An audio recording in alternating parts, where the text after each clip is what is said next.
All right, well, welcome back.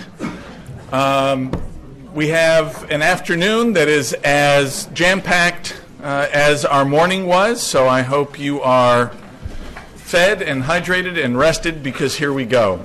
It is my pleasure to introduce our featured speaker for this afternoon.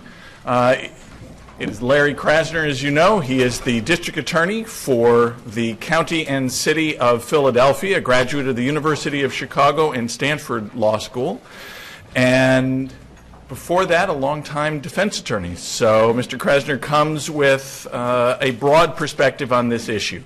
Please join me in welcoming Larry Krasner.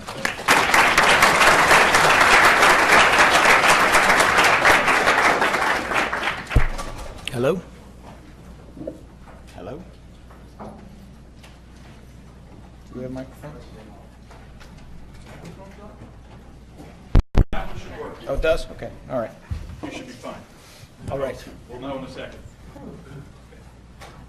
So thank you for all being here. I look around, I see a lot of faces I've known for a while, including my old evidence professor from law school in 1986 and 1987. Which is astonishing, because we're the same age. It's also astonishing because I failed. But it's great to see Professor Gross again. And then I see so many of you from the defense bar and from important nonprofits and from the SEPTA Police Department. I see so many people who have a deep interest in this, so I appreciate your having me. Two things that come to mind immediately, since I see this as a conference on ethics, are how do you explain the prosecutorial ethics around this? And then what is exoneration? Because, you know, exonerate, the phrase, the word at least, can be used in a couple different ways. If you turn first to what is an exoneration, I mean, one of the meanings is that you're simply lifting a burden. You're taking a status away. A person who might very well have been a guilty drug dealer has been exonerated, in the sense that a bunch of corrupt police officers who lied, cheated, and stole and faked their way around the Fourth Amendment are so discredited that we will exonerate this group of people, some innocent, some actually, in fact, guilty of various crimes. So in one sense, it's simply changing the legal burden. The word itself refers to lifting a burden historically. And then the other notion, I think, is probably the notion we all had 10 years ago, which is that exoneration means that you are, in fact, completely innocent of the charges. The distinction is not unimportant. Not unimportant, especially, for example, if you end up working in a DA's office somewhere, as I have unexpectedly and recently, then you got to decide whether your unit that will look at these cases is called the Conviction Review Unit or the Conviction Integrity Unit. And we eventually landed on the notion of conviction integrity, because like it or not, we all have to admit that there's a lot of uncertainty in the criminal justice system. That is, in fact, how innocent people end up in jail. That is, in fact, how we draw the distinction between being found guilty or not. We use a standard of beyond a reasonable doubt, which of course implies there is doubt. There is often doubt. There is often uncertainty. So if what you're talking about is conviction integrity, then at least as we see it, and when I say we, Patricia Jenkins, who is the head of our Conviction Integrity Unit, is over here seated in the pink blouse. She'll be coming up for questions with me a little bit later, and came all the way from Texas to do this good work. So if you look at that, a conviction is not integrous if we lack faith in it. Doesn't necessarily mean the person is innocent. Just means the risk of innocence is too high for us to keep that person in jail any longer. How does that situation arise? Well, it arises all the time when a conviction occurs under circumstances that at the time seemed to be normal and acceptable, and then we learn subsequently that that detective just kept taking false convictions, just kept convicting innocent people, something we didn't know 25 years ago, but then DNA told us a few things. Or consistent stories from people who didn't know each other told us a few things about what was happening in that interrogation room. And now we have to look back, like it or not. And I like it, but not everybody does. Now we have to look back, and now we have to say 25 years in, does this conviction have integrity? Are we really going to require absolute proof of innocence? Or are we going to actually follow the obligation that ethically a prosecutor has, which is, among other things, to seek justice, among other things, to speak the truth? Are we going to look at that ethical obligation? Are we going to look at apparently acceptable convictions with the hindsight that new developments permit and act on that? And needless to say, we must act on that. Closure is nice. Justice is even nicer. Closure is something that bureaucrats love above all else, and justice should be something prosecutors love above all else. So we have to look back at these situations and see what we have. I see Mr. Sussman is here, the first assistant from Cook County, a.k.a. Chicago, and a couple of other towns. And he is the first assistant, having come out of private practice and the United States Attorney's Office, to Kim Fox. I had the pleasure of meeting both of them and visiting with them and getting some pretty good advice from them a while back. And it reminds me that I was at a conference with a bunch of progressive DAs, including Kim Fox, not so long ago, I think in Tampa. And while we were there, the Cook County DA's office exonerated 15 people in a day, which I'm sure you remember. That must have been quite a day. But they exonerated 15 people or so in a day, and they did it because of the scandal surrounding a detective or particular detectives. I imagine there's been some discussion about that already, because it was what they had to do. But they did it in the way criminal justice should always be done, and in the way it's not done enough, which is they did it with very, very specific attention to each individual case, without some sort of categorical assumption or presumption that would go with that. And I know that because I had a long conversation with Kim Fox, who was getting beat up in the press. The press seems to like to do that. I did it. I mean, I know that because she was talking about a case in which there truly were very complicated and interesting issues about whether one of two co-defendants was guilty and another was not, where the DNA evidence wasn't as simple as what you might have assumed, and where the killing itself was so heinous I won't even repeat it, frankly. We have a criminal justice system that likes mandatories. You know why? Because it's lazy. It's lazy. We have a sentencing guideline approach that is beloved of prosecutors because they're lazy. Because it's much easier not to look at specific individuals and talk about appropriate sentences and charges. It's much easier to just put them in boxes. The same is true of racism and of other forms of discrimination. They're easy. If you're lazy, it's a great way to go. Those people are black. They must be dangerous. We'll just give them longer sentences. Those people are young. They got more years to commit crimes. Well, that's a risk factor. We'll just give them more time in jail. Never mind if the Supreme Court says go the opposite direction. That's the truth about our criminal justice system, is it's lazy. Because it's difficult to look at every single individual and every single case and be really careful, we resort bureaucratically to consistency over justice. And that consistency, as it turns out, sometimes admitted, sometimes not, that consistency has some pretty terrible results. So if we are talking about the ethical role of a prosecutor in dealing with issues of exonerations, especially group exonerations or mass exonerations, we also have to be true to the notion that you need to look to the individual. Yeah, Charles Manson should die in jail. He really should. And he's not the only one. But it became so easy to say that everyone who killed anyone was Charles Manson, or everyone convicted of killing anyone was Charles Manson, that we ended up with this fiasco that we have today, where we have more people in custody than any country in the world, and all the other stats that you already know, so I don't need to tell you. But you do need to tell the rest of the country, because they don't know. And to them it makes sense to have an eye for an eye, which is just one other lazy way of thinking about this. To discriminate in various ways.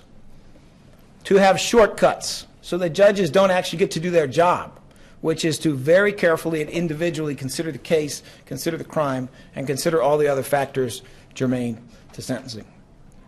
I think that's a big part of the challenge. A big part of the challenge is to try to recognize that exoneration can mean a couple of things. It can mean proof of innocence. It can also mean a lack of integrity in a case to the point where we have to lift the burden of a conviction, perhaps in light of how many years have been served, perhaps not, depending on the situation. There will be situations, and there have been, if my count is correct, there have been 1,369 plus situations in Philadelphia in two different narcotics unit scandals where exoneration meant that we're going to take away these convictions even though we know some of these people actually committed the crimes, because there's no integrity in the individual rights of these people. There's no integrity in the testimony that was offered by the officers. That's one thing it can mean, and then obviously there are the other situations. There is, for example, the Central Park jogger case, where you have people who are demonstrably innocent all the way down to DNA proof, plus having the perpetrator own up that they had nothing to do with it and he did it. There are those situations where the proof of innocence is actually overwhelming. So we have to realize the breadth of what exoneration can mean and sometimes has to mean. And in terms of police conspiracies, dirty police officers who are doing things in sweeping ways, in many, many instances that will simply mean we have to lift the burden because these cases do not have integrity. And then there are the cases where we will have knowledge of actual innocence. But we also have to remember that ultimately, if the ethical obligation of prosecutors is to seek justice and it is to speak truth, it cannot simply be forward-looking. It has to be backward-looking. Now, what does this all mean when you come into an office where that is not the culture, where it has not been the case that there was strict observance of Brady, that there were efforts to inform the defense of problematic behavior, where it has not been the case that the office knew that there were better methodologies for interrogation, there were better methodologies for identification, and yet the office fought that for as long as possible. What does it mean?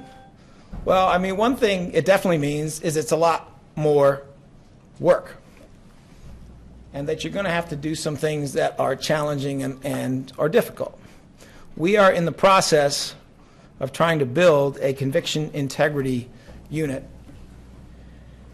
in an office where there was one, but frankly, with the exception of a single talented employee also here, and Mr. Wellbrock, who remains with the office, it was window dressing. The reality is that efforts at Brady and efforts at real exoneration that occurred in the prior administrations in the Philadelphia District Attorney's Office were window dressing.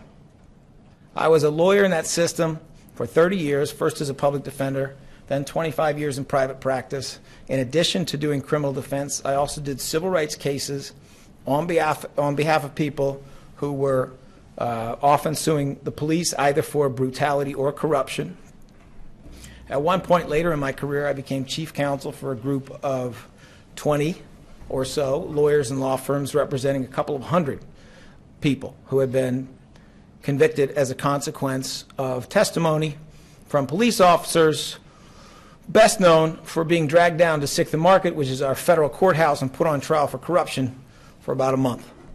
And so I am familiar with the real Brady practices that were going on from my criminal practice, from things I did in the civil context, and I am familiar with a lot of the players who operated in that office. There were people involved with conviction review, as they called it, who believed that a confession was dispositive.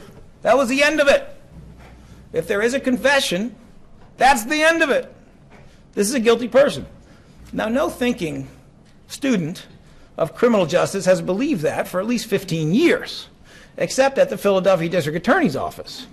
Because we all know that among the DNA exonerations for homicides, you have almost 30% who have confessed. And among exonerations in general, you have almost 25% who have confessed not only to crimes they did not commit, but to details of those crimes they could not have possibly known.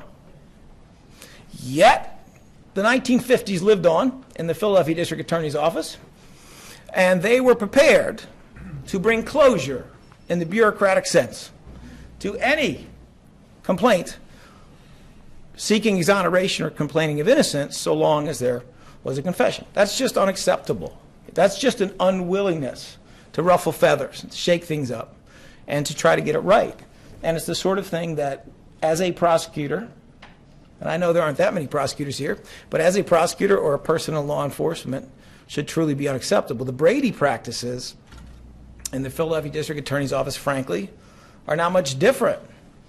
30 years into my career, we come to learn that for a period of about 4 years, and only after it was all over the press, there is a committee within the DA's office, and that committee exists for the purpose of making sure that information about police corruption, police brutality, police bias against certain groups will be collected and will be distributed.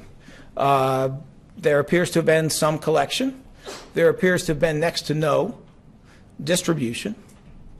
And it was such a secret that, frankly, people coming into the DA's office from criminal defense practice didn't know it existed because, here's the part where Brady's supposed to be Brady, they hadn't received information through this process. So what does it mean to come with this notion that a trial really should be fair, that we should speak the truth, that the defense should get the information, may or may not be able to use it in court because it may or may not be proper to use it in court, but they should get the information before the trial happens the first time? What does it mean to come into an office where, unfortunately, the attitude for many people for a very long time was that they were there to defend convictions, and they would use that phrase. In the law division, in the appeals unit, in terms of conviction review, they were there to defend convictions.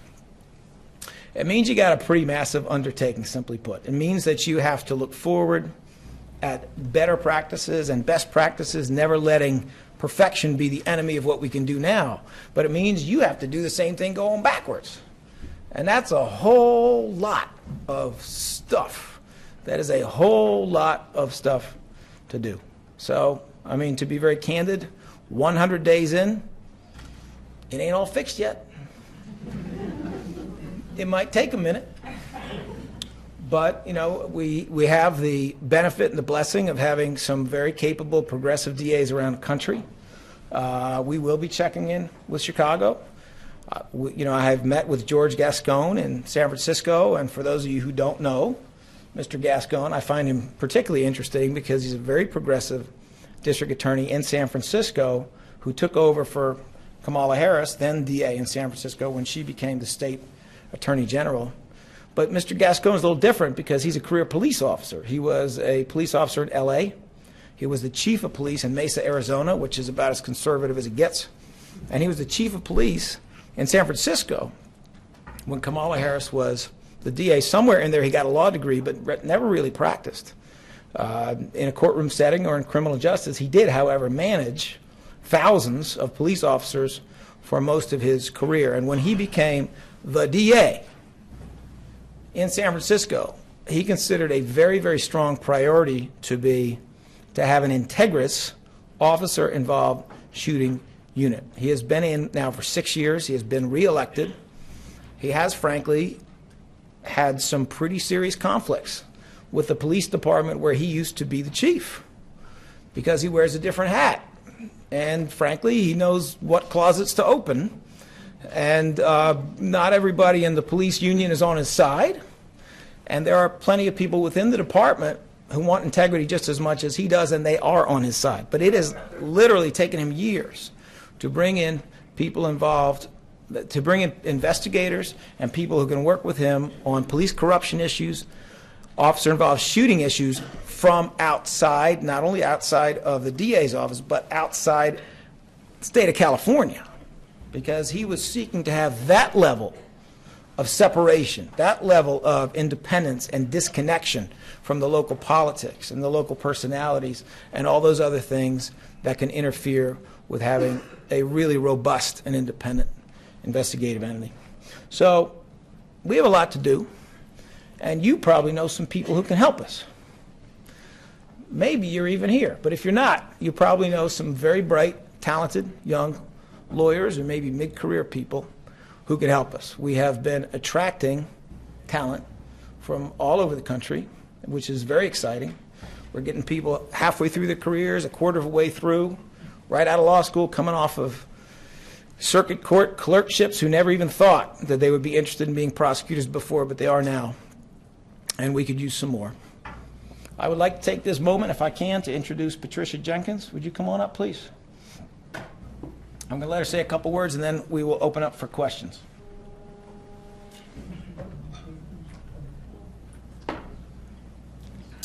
Hi, everybody. I'm just listening to Larry, and I have to say I'm very pleasantly surprised that he started talking to you all about what does exoneration mean.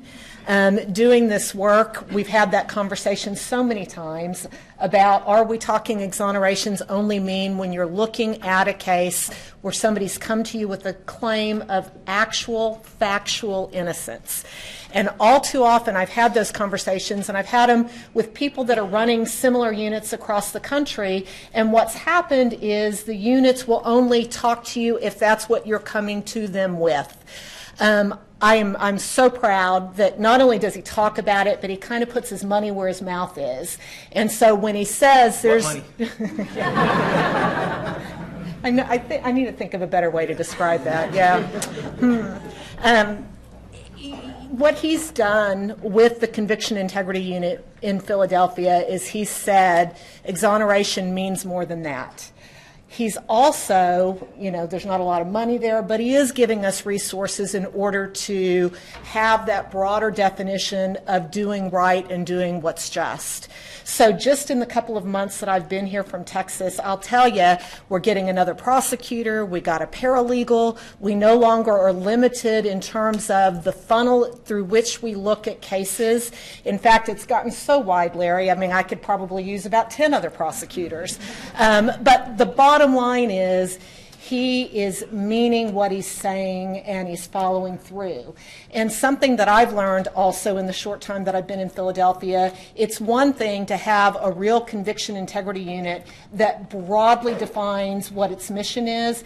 It's another thing to take that mission and say that it needs to be at all levels of the office with every prosecutor.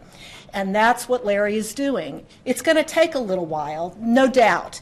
No doubt the culture in Philadelphia leaves a lot of desire in terms of changing the way things have been done. But what I'm seeing is I'm seeing everything from trying to teach the line prosecutors what really does it mean to understand Brady, on up to the Conviction Integrity Unit and the Law Division. And I have to take a couple of minutes to tell you, I'm seeing something I thought I would never see, which is a Conviction Integrity Unit can actually work well with appellate prosecutors and post-conviction prosecutors. And I say that because, having been a defense lawyer, and this is my third round as a prosecutor, I thought the last frontier in terms of changing the culture and the mindset in a prosecutor's office was the appellate post-conviction prosecutors. I always called it the last frontier because those folks, more than anybody, have spent their career defending convictions, which is a little different than what you see with trial prosecutors. But amazingly, what Larry's done in Philadelphia so far is he's brought in a new leader in the Law Division, Nancy Winkleman, and Paul George is helping her lead, and that unit is not all about defending convictions. Now, I have to say, I think everybody would recognize that's a significant chunk of work that you have to do in that role. But they are also seeing the vision, which is sometimes we got to stop, look back and say, this wasn't the right thing to do, and how do we fix it? So we've got this great team in place, and it's allowing us to do wonderful things in terms of looking back, but it's also allowing us to look forward and try to figure out how do we prevent the problems from being an ongoing problem. Lastly, I will say I came to this today, and I was thinking, I've just got so much on my plate, thanks to Larry, that I wasn't thinking, honestly, that I was going to get as much out of a conversation about group exonerations as I might have imagined. But I will tell you, we are dealing with the police misconduct issues in Philadelphia right now, and I think that I've gathered so much information from you all. And once again, this is Larry's willingness to get the right people in the office looking at the issues, trying to figure out how to fix them and move forward. And I'll be involved in the last panel discussion, and I'll tell you from our perspective, and as Larry hinted, it's certainly not easy, and it's not going to be done overnight, but we are working on it and listening to all of the monumental successes you all have had in the audience in terms of going back and vacating convictions where you've had police misconduct that rose to the level of totally obliterating any integrity in the conviction. I see that it can be done, and I look forward to being able to do more with Larry in Philadelphia to deal with that issue. So, and I think we're at the point of questions now, maybe, Larry? Or? Yes, sure. Are there any questions? Yes. Well, I just think that you both, I don't know you that well, but whatever you just said was super fantastic, and it's like music to everybody's ears in the room, and it's also surprising that I think most of us have this conversation in the courtroom that Brady's got to mean Brady, and it's such a breath of fresh air, and I feel like we've placed a warrior on the other side of the aisle to believe in the same things we believe in, which is fairness and justice for all, and I just want to applaud the work you're doing.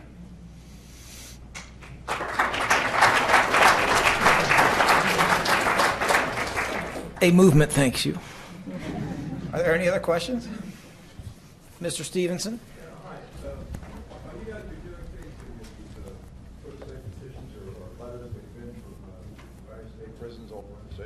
I will let Patricia answer that question. Wow.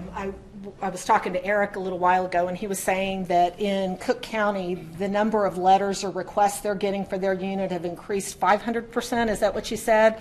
And if I was good at math, and Debbie, you might have been the one that said you're not really good at math, me neither, I'm guessing our numbers have increased by about that too. There's jokes about all the mail not fitting in our mailbox. That's how many requests we're getting. That's kind of a long entree into the fact that whether or not the letter comes in pro se or it's a letter coming in from somebody represented, every single one of them is going to get a response from us. And what we do is we respond, we send a submission form to the individual, so we try to at least get basic information so we will be able to figure out, and I say we when I'm talking about Andrew, we try to figure out, is this a case that we're going to be able to do something to help the individual with? And boy, we're so early on. I can't tell you a whole lot more other than keep in mind, not only are we going to try to look at all of them, but our funnel is much wider because we're not just looking at actual innocence, we're looking at anything that calls into question the integrity of the conviction. And we're trying to kind of slip a little sentencing issues in too. And I've said that out loud to the press, and of course I want to be careful because as prosecutors what we have to do is we have to make sure that we find some legal vehicle or mechanism that's going to allow us to hopefully get to the right result for somebody that we think was not treated fairly. And if I could ask one question, we're being simulcast to a room upstairs because there's so many folks who want to hear this, so I have a question from up there. What victim services are being set up for sex trade survivors and sex workers? I can address some of that. So we had a press conference on, I guess, Thursday to announce the establishment of CVAC, which is a Crime Victims Advisory Committee. We provided a number for people to apply to this group, and we have, as you may know, a new director of victim services in Movita Johnson-Harrell, who's not only the daughter of a homicide victim, the mother of a homicide victim, and I believe also the sibling of a homicide victim, but she is a force of nature with a master's from University of Pennsylvania in social work, and I think, frankly, uniquely qualified to deal with victims' issues in general. In terms of human trafficking issues, we have a very capable and interested chief of family violent sexual assault in Bronwyn McNabb, who's been with the office for some time. We are in discussions at many different levels about how we can assist with this and have learned a number of interesting things, including, for those of you who aren't aware, that Louise Richards with the Department of Transportation is blazing new ground in spotting victims of trafficking as the head of the Department of Transportation at rest stops and toll booths and other locations, because, I mean, let's face it, when you're moving people around to use them for labor, to use them for sex work, to use them for whatever, they may be easier to spot as they are loaded in and out of vans and fed and taken to bathrooms and so on. So we are also establishing extensive connections with various consulates, because this is frequently an issue that arises in the context of the abuse of immigrants. So we are working at all of that. There are several other resources in the community we're reaching out to, but we're working on it. Great, and I think unfortunately this is going to have to be the last question. Yes, sir. Paul Solitar, Rolling Stone magazine. I've not heard anyone today talk about the impediment of bad judging. I'm thinking about one case in particular, one bad judging. What can be done under the auspices of the DA's office, integrity, to help the victims of clearly prejudiced or incompetent or morally deficient judges finally get justice? And for the benefit of the folks in the simulcast room, could you just summarize the question? Sure. The question is from Paul Solitar of Rolling Stone magazine. The question is, what can be done to address issues relating to judges who are so biased, so unfair, that they are the impediment, they are the problem that occurred in the context of exoneration? What can be done? I think that's a big and broad and interesting topic, but one part of the answer to that is actually to look back at the definition of exoneration, which is that it's lifting a burden. We have, for example, in Philadelphia, had judges who would punish you 10 times as harshly for taking a trial as they would for the crime that you allegedly committed. And this was a system that encouraged their laziness, a recurring theme you may note, that encouraged their ability to go home early and have 3-day weekends, but didn't do a lot for justice. In fact, what it did is it was a system that worked reasonably well for guilty people and terribly for innocent people who thought that they had rights and would like to assert them. So, we have already spoken about the distinction between actual innocence and convictions that lack integrity. But there is an argument, and I think it's a good one, that an unjust year in jail is an unjust year in jail. And if the sentence you should have gotten was 2 years, and the sentence you got is 79, because you had the audacity as a person with no prior record, 21 years of age, to think you could get a fair trial, or maybe you were just cheeky or whatever it is. If your real crime is asserting your constitutional right, that's a problem, and that is an unjust year. And when we talk about exoneration, I don't think, frankly, it should just be about innocence, actual innocence versus actual guilt of the act, or about whether the conviction has integrity. I think we also have to start a discussion about proportionality and about whether the punishment came because of your race or it came because you had the audacity to actually try your case. We have to talk about an unjust year being an unjust year and figure out how, as a system, we wrap around that. All right, thank you very much.